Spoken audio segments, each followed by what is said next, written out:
As we watch the twists and turns of the UK election campaigns play out, it can be hard to take ourselves down to the detail of the policies and understand the specifics of what the different parties are promising. What's really going on to improve the things we care about? If you care about poverty, you're in luck, as a group of academics have done the work for you. The Academic Stand Against Poverty Network has been scrutinising the party manifestos to assess how confident they are that the policies will enable British society to flourish. The report is out now, in time to read before we vote. Today I'm joined by Gregory and Zuzarte Tully. Kat leads the School of International Futures, a global non-profit transforming futures for current and next generations. Previously, Kat served as a strategy project director at the UK Foreign Office and policy advisor in the Prime Minister's Strategy Unit. She's on the board of Academic Stand Against Poverty, global and in the UK, and has been visiting professor in Malaysia, UK, and Russia. Gregory is an associate professor in social policy at the University of Nottingham and is chair of trustees for Academic Stand Against Poverty. He's been involved in previous manifesto audits as an auditor and oversaw the development of the 2024 audit and associated blog series that's published on transforming society.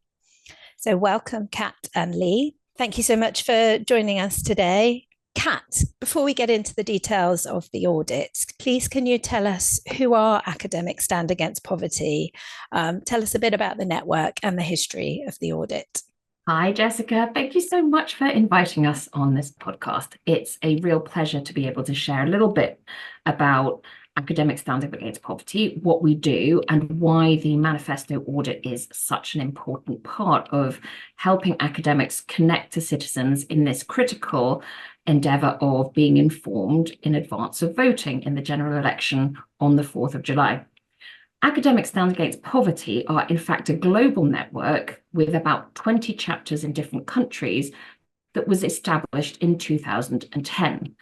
What we do is we, across the board in a multidisciplinary way, look at systemic issues to do with poverty and inequality, and in particular, connect academics across the global south and global north to address these issues. So in particular, we are very interested in how academics and the research that they do can actually connect to policymakers, politicians, and citizens in service of addressing these key issues to do with poverty and inequality. This means that we both have an annual conference. We've been doing the SEN essay prizes for the past 10 years. We have Indian initiatives where academics work with practitioners and civil society organizations to do poverty eradication. We have annual awards, a fellowship program bringing together young and older academics from the global south and global north, and also run a journal that's in its 3rd edition. So that's a little bit about the big picture. Now, the UK chapter in particular is a really exciting chapter amongst this community of chapters. And in 2015, we set up this initial audit. And the aim, and it's subsequently been applied in Australia, in Canada, in other countries, and the aim is to help voters who want to know which party is going to be best addressing and supporting British society to flourish, to address poverty, and to address inequality. So what we've done, and in 2015 we set up the methodology, is that we've supported each time around 40 to 50 academics from 25 different universities to analyse the policies in each manifesto, each party's manifestos across key topics, and then assess how confident are they that those policies would actually enable British society to flourish. And what we've done is we come up with a rating that means that individual citizens can look at it and be informed, but also we can then engage with the media and different communities like the differently abled community, people who care about the environment or housing in particular topics, to then make informed decisions. 2015 was exciting because This was the new methodology that was developed with a whole series of audit experts as well as academic experts. And in 2017, which was the last time we did this, we actually got Channel 4 coverage the news night before the election, which meant that this information went to a lot of citizens and voters indeed. So that's a little bit in a nutshell what we hope to do. Thank you, Kat. That's a very impressive scope. And yeah, it's amazing to hear how global it is as well. Lee, can you tell us about the 2024 Manifesto Poverty Audit, how it's been produced and why it matters? Of course, and thanks for inviting us on to the podcast, Jess. It's, as Kat was just saying, we've used the same methodology as we've used in our two previous audits. So we've got this tried and tested approach, which we have brought back for the 2024 audit. So we've engaged with a range of academics, again, from a number of different institutions, many of whom are previous users of the audit and have been using that methodology previously, as well as some new auditors, particularly around some new topics. So leveling up has been included in this audit where it wasn't included before, as has the topic of social care. So we've got these range of academics who have this tried and tested method, which we can then use to review all of the manifestos. Now, as always, we are dependent on when those manifestos come out, so it becomes quite a time-pressured activity. And we are very grateful to every academic who has given their time to get these audits done in quite a tight window. And what we've then been able to do once their audits come in is we get them anonymously peer reviewed by other academics. So it's checking what's been done and providing some feedback, which then results in some minor tweaks and edits. It checks the scoring. So the scoring is a key part of the methodology because it then produces a final score which rates each manifesto in terms of how effectively the policy suggestions should tackle issues of poverty. And I think it's important here to mention that it's not simply addressing poverty per se that the methodology is focusing on. It's this idea of flourishing. So trying to understand how the policies that would be introduced if any of the reviewed parties got into power would facilitate flourishing of citizens. So improving well-being, improving opportunities, life chances, quality of life. With the audits every time, as I just said, it depends when the manifestos come out. So we are time restricted to which ones we can include. So in 2017, the ASAP audit only included the three main parties, whereas this year we've been able to include the three main parties, but also the Greens, Plaid Cymru, as well as Reform. Unfortunately, the SNP manifesto didn't come out in time to be included in the audit. So can you tell me just a little bit about, it's kind of obvious why it matters, but for you doing all this work and for all the academics in such a condensed period of time, why is it so important? So I think poverty is a persistent blight on people's lives. It's a hindrance to opportunity, to life chances, to living a good life. And ultimately, policy should be concerned with ensuring people do get to live a good life, because in a slightly grim way, we only have one. We have one life, and to have that life tainted by poverty at any stage of the life course is something we should be trying to eradicate. Yeah.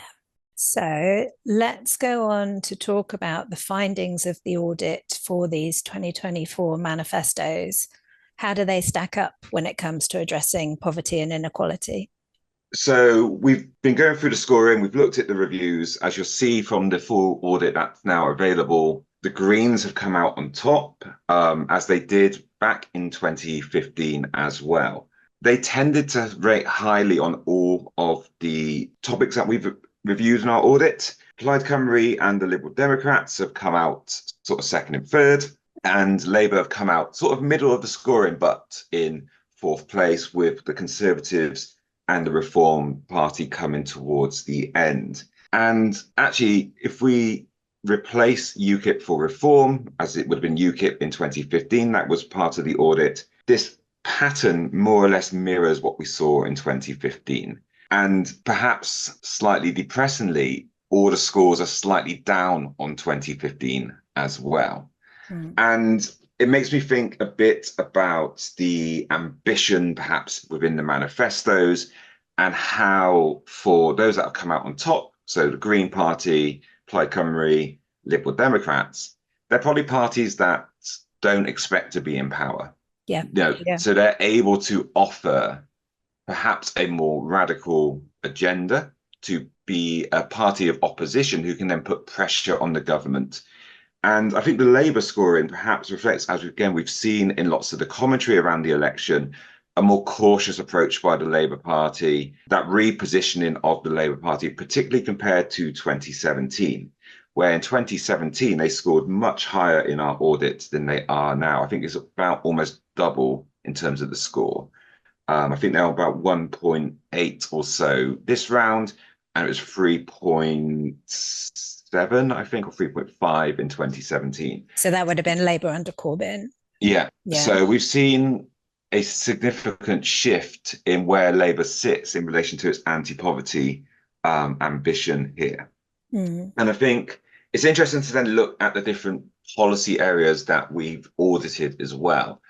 So again, we try to cover consistent policy areas, but it always varies depending on academics' availability and time. Particularly, as I said, it's in that really tight window of opportunity to get this audit done. But where we've seen consistently low scores for almost all of the parties have been in relation to social security and fiscal policy. So social security in particular, I think every party scored fairly low on this one. And that's slightly disappointing because social security is one of the main ways in which we can tackle poverty. And I think partly this is because a number of the parties, particularly Labour and Conservative, don't want to challenge things like the two-child limit. They don't want to necessarily reform welfare provision significantly. They are retaining a sort of work-first route out of poverty. And there are significant benefits to that approach. We're not going to deny that work is a useful way of tackling poverty because it secures an income. But that's been the sort of main policy reform since the late 90s. So since, new Labour government in particular, which brought sort of workfare more prominently into social security provision. And over that period, we have just seen an increase in in-work poverty. So there's clearly something not working by itself when work is the route out of poverty. And so we do need to look at the wider forms of support within the social security system, and things like the two-child limit, the benefit cap, the benefit freeze are remaining problematic in terms of tackling poverty.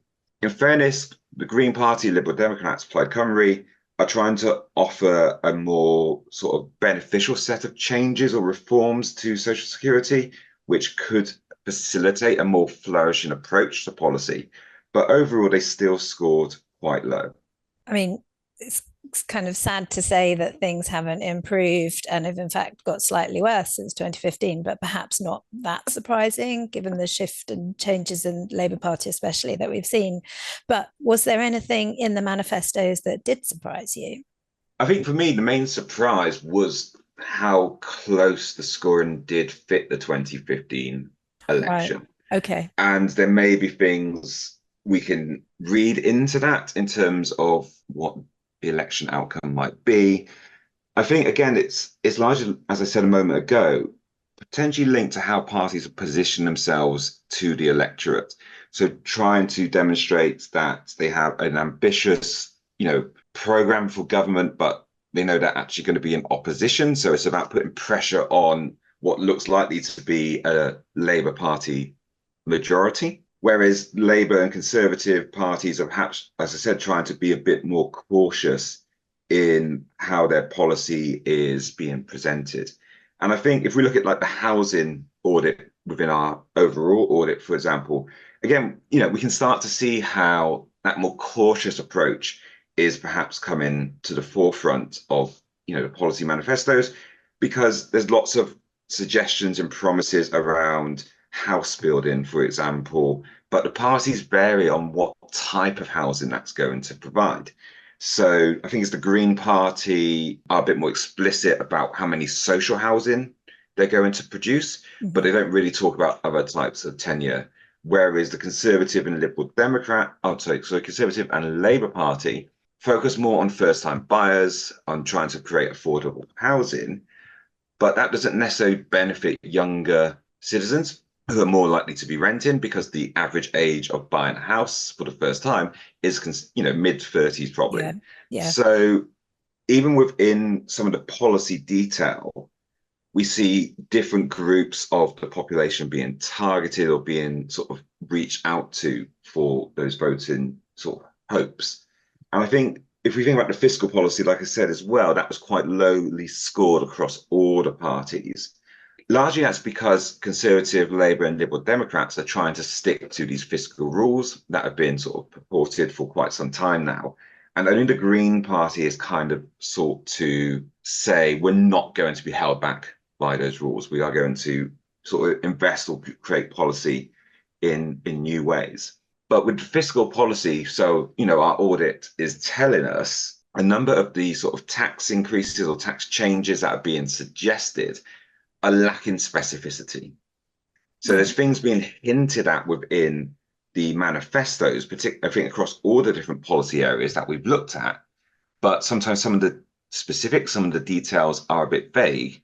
And as a consequence, that generates a lower score in the manifesto audit. Okay. There may still be room for hope. Potentially hope, or potentially, we are taking a snapshot of the manifestos at a particular point in the election cycle. True. So even after we've produced the report, there are still, there's still wiggle room, there's still things that can be changed, but it's just, that's the offer they're giving to the electorate. Yeah. So that's what we have to assess them on. Yeah. Thank you. And then I suppose thinking a bit like after, like beyond the election, Kat, what can all the political parties learn from the audit? Well, perhaps just coming back firstly on the, what surprised me about the results was actually that it as this cautiousness, that the conservatism, the reality around the concerns about budget constraints basically meant that the kind of manifestos being quite, I feel like, kind of quite hesitant on some of the proposals and not really showing that kind of ambition that you might hope that the country needs, given the position that it's in and the level of struggle that people are facing.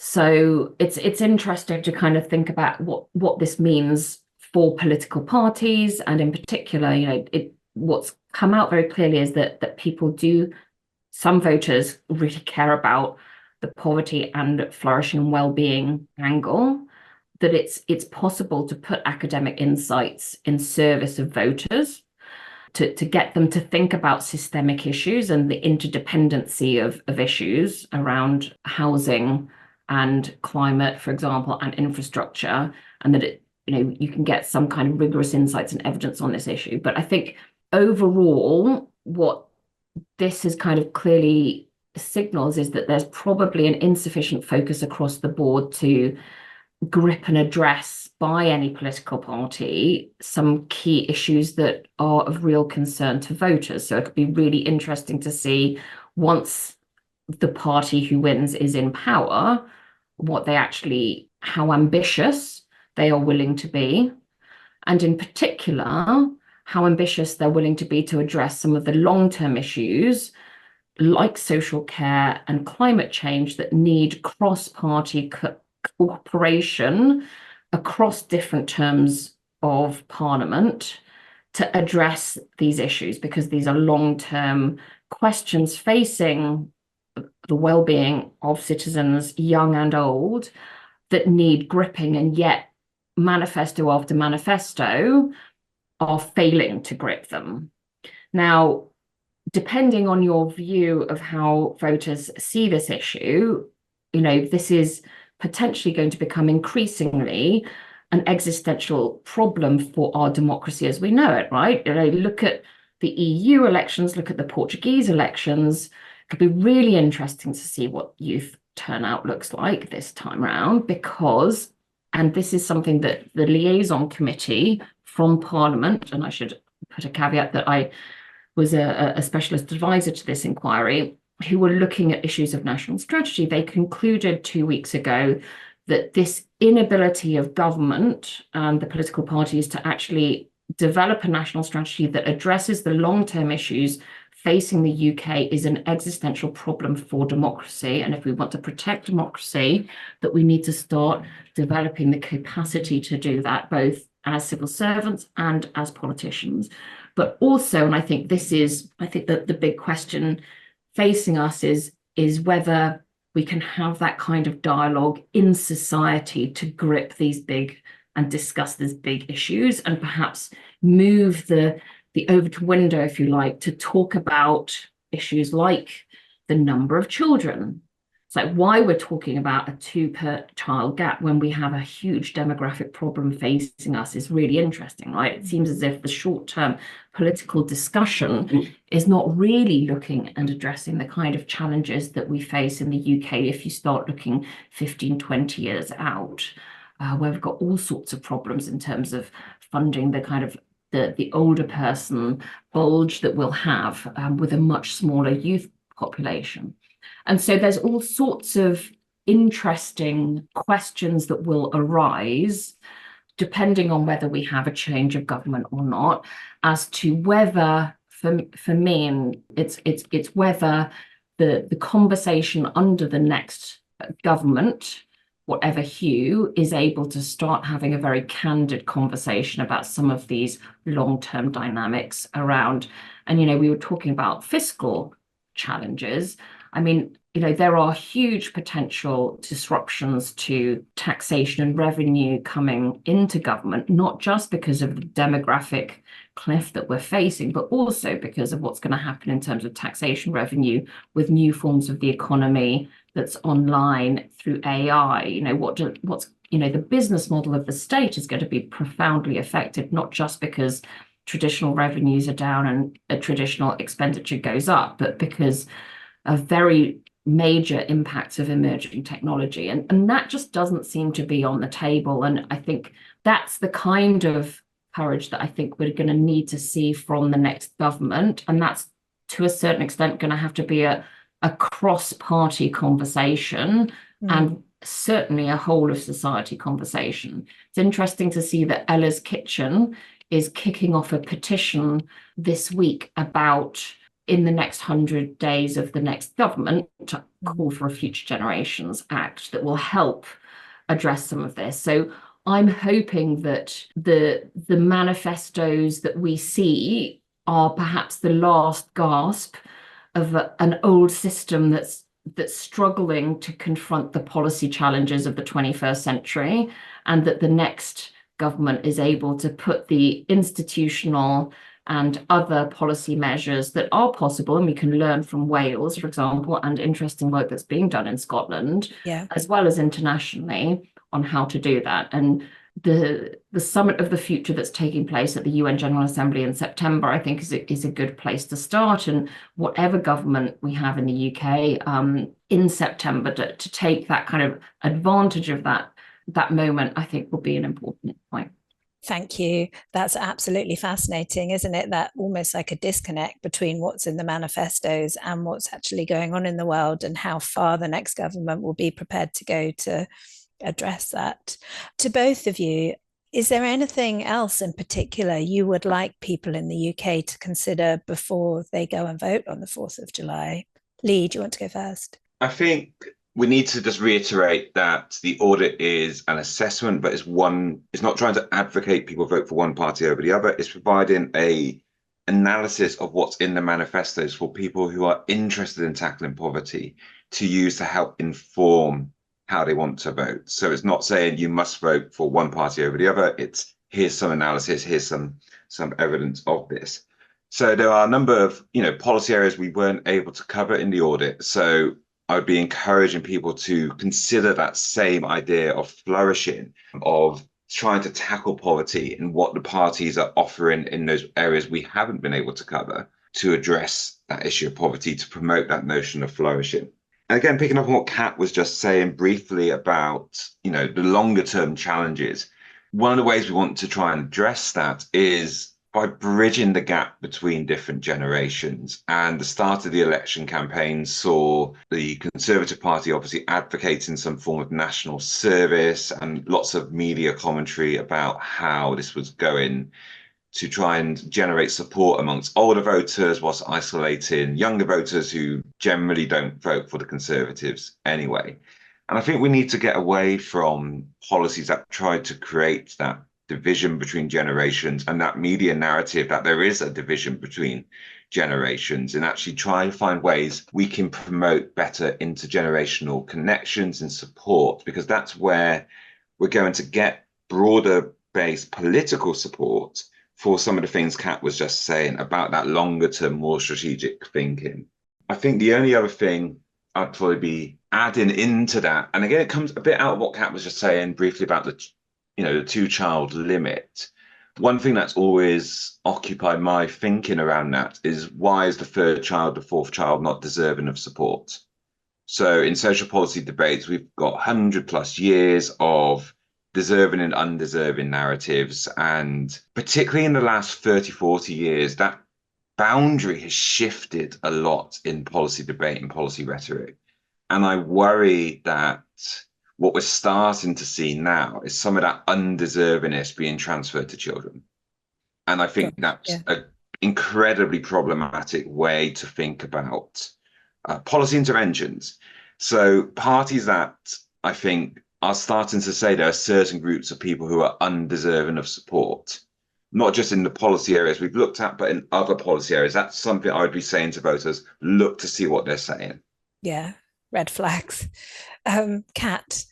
What I hope that people consider before voting, I'm hoping that the audit is effectively, it's an entry point, a gateway into reconnecting with the fact that politicians represent us, right? This is a representative democracy, and we collectively, manifestos are effectively a way of building coalitions of consent of majorities. So we have a broad-based, support from the population, directed through our political agents, who are our MPs, and they then, to a certain extent, as professionals and experts, then take that forward. So I hope that basically puts a little bit of agency and control back in the voters' hands. If that's just like, be informed of what those agents, you're the principal, right, are wanting to do on your behalf. Is that right? On the whole, you can never get everything that you want, but on the whole, is that right?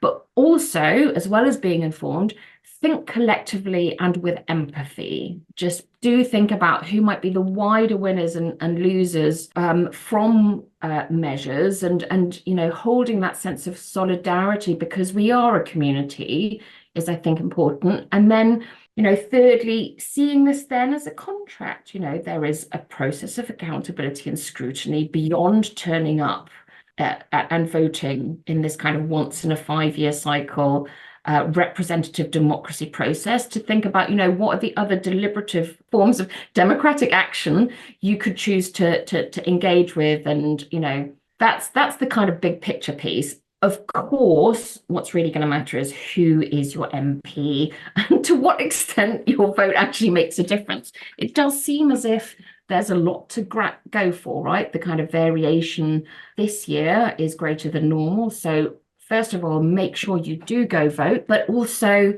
at the end of the day, and this is very much working in a, we are making decisions, and then reality emerges, right? So, the values that someone has and how they express those values and the principles at the end of the day, I think, are incredibly important, because that means that your political representative, when faced by the crisis or the unexpected situation, how will they respond? So, focusing on, representation, values, agency in this whole, connecting to your political agent and continuing to see that as an ongoing relationship after this one vote, I think is really important as well. That's so good to hear you say that, because I think it's really easy to get distracted by the leaders, isn't it? And it's worth being reminded of that thread between us and the people at the top, and that you do have power as a voter, don't you? And sometimes it's easy to forget that. I have one last question, which is to Lee, which is to say, what's next for the UK Academic Stand Against Poverty group?